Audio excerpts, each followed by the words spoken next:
Hi there, welcome to Make It Monday. Today I'll be taking this hunk of firewood and turning it into this beautiful chopping board. Stick around and watch the process. First off, there's quite a decent crack here along this edge which will need to be cut off.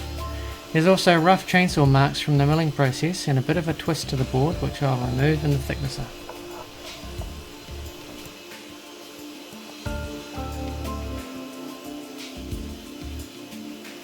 I'm a member at this community workshop which is part of the Menzshed group. They have branches all over New Zealand. It's like a shared makerspace where you can use all the tools, which is really handy if you don't have the space or money to buy your own. I love that they have the saw stop table saw, which is a dream to use and has that handy safety feature where the saw blade will instantly stop if you touch it while it's spinning.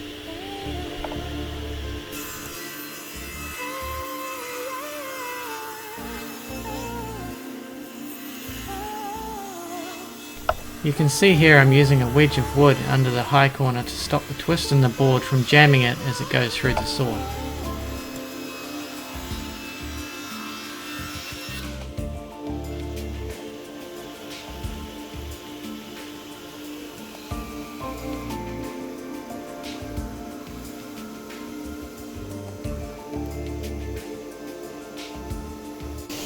Next I head over to the thicknesser to try and get that twist out and get the sides smooth and parallel.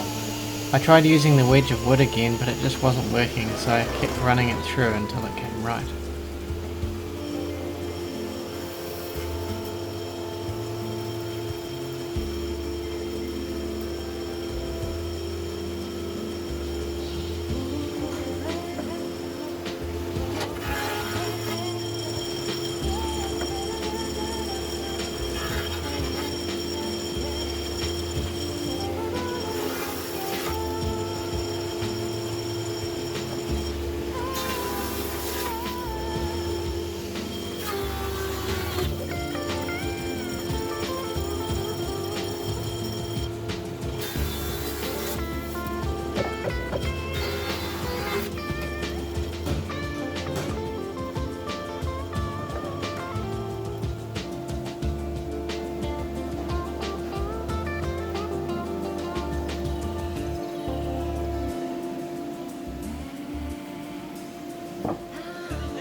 I've got it flat now. It's got this crack here that I want to...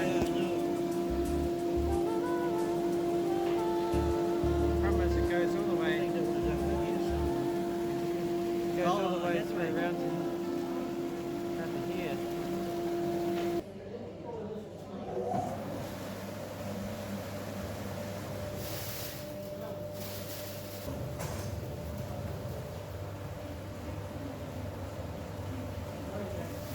Now I'll use the jointer to straighten up the edge I cut on the table saw to get it straight and perpendicular.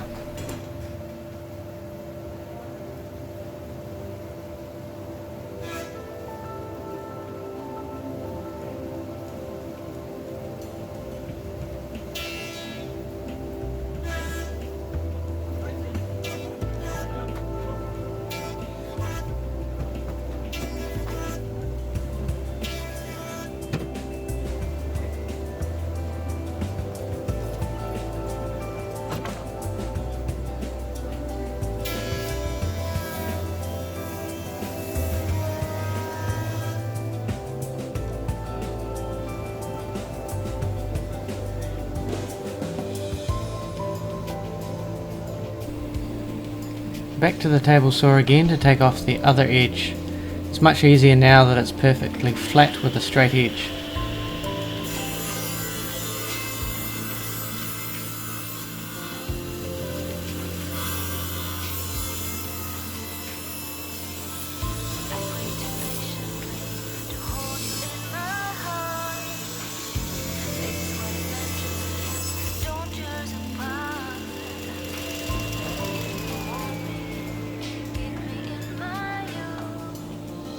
I'll never look behind me. Obvious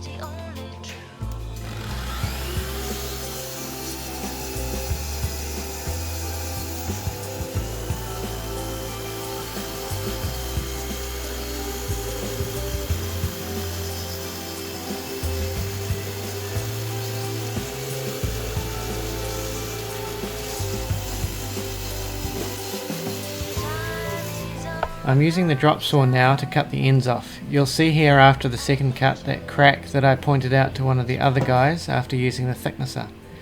Unfortunately it means I'll lose a fair bit off the end, but that's how it goes, I guess.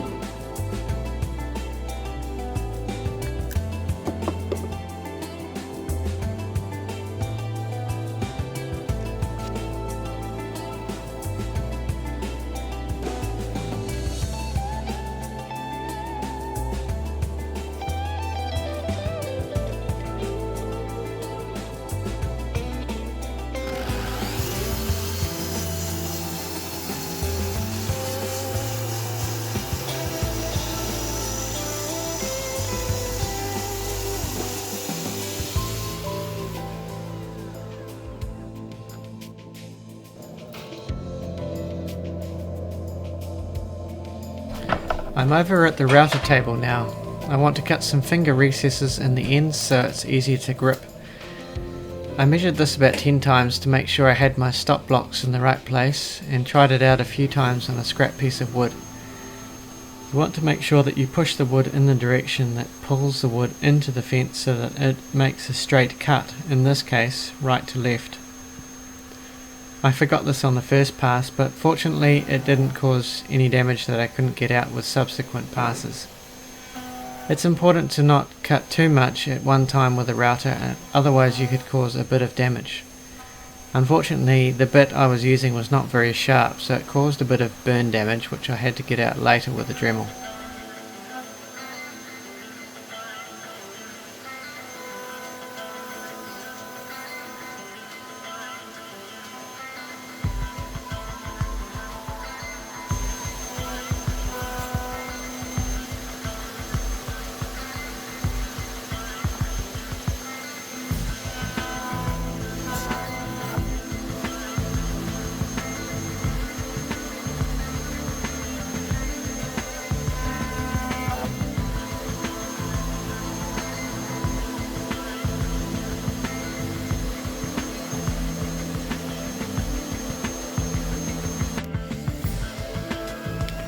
Now I'm on to everyone's favourite part, sanding.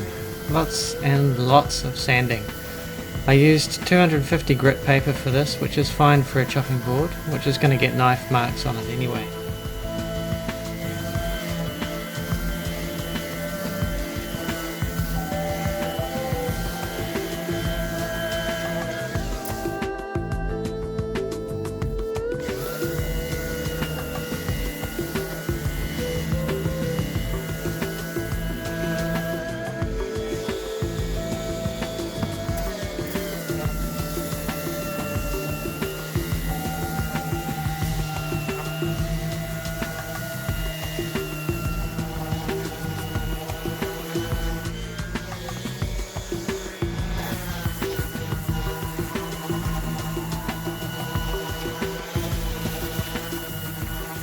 Two hours later.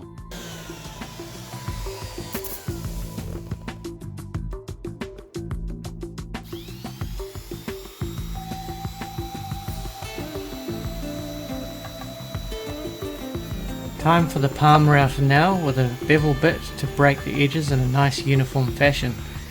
Again, this was a poor quality bit and it caused a bit of burning which I'll need to sand out later.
I tried hand sanding these burn marks out of the finger recesses, but the burn went too deep and I was only scratching the surface. Off camera later on I used a burr bit on my Dremel and that worked really well.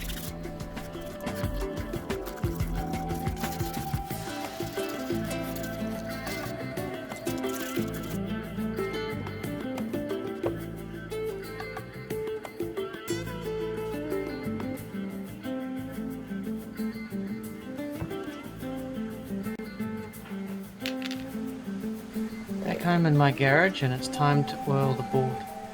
There have been many arguments online as to which oil is the best to use, but I find that a food grade mineral oil is the best as it doesn't go rancid like organic oils do. Plus it's a really economical price here. Some people like to soak their boards, but if you're only doing one board at a time it's not worth making a soak bath.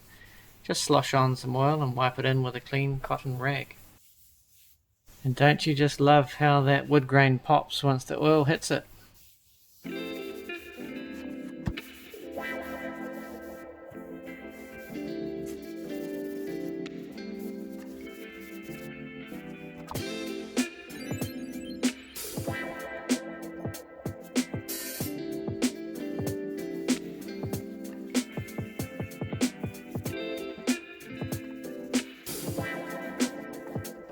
I like to give it a good generous coating of oil all over and then leave it for about 24 to 48 hours to really soak in properly.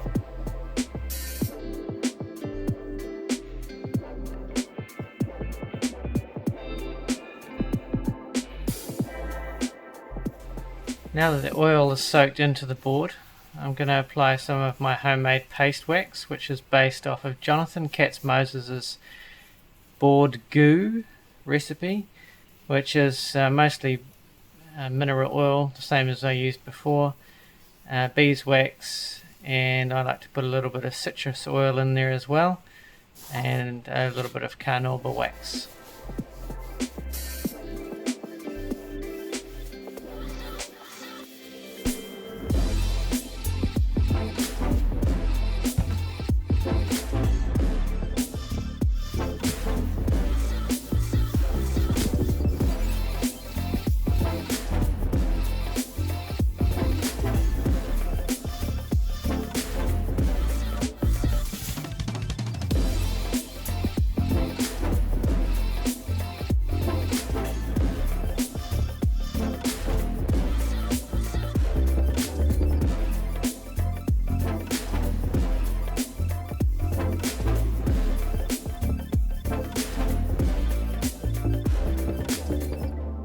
Now using a clean piece of cotton rag to buff off the excess paste wax.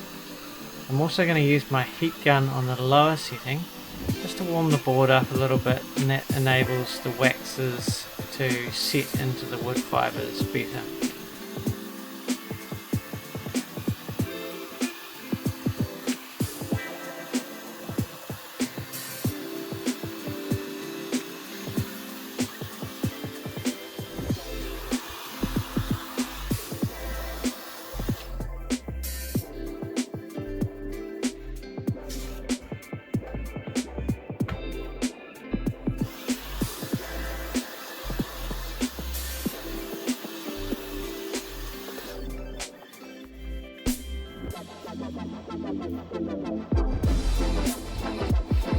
That's come up pretty nice, I reckon. Let me know what you think in the comments below. If you enjoyed the video, please hit the like button, and if you'd like to see more in the future, hit the subscribe button and the bell icon so you don't miss it. I've got more exciting woodwork projects coming up, and also don't forget to check out my other videos. Bye for now, and I'll catch you next time.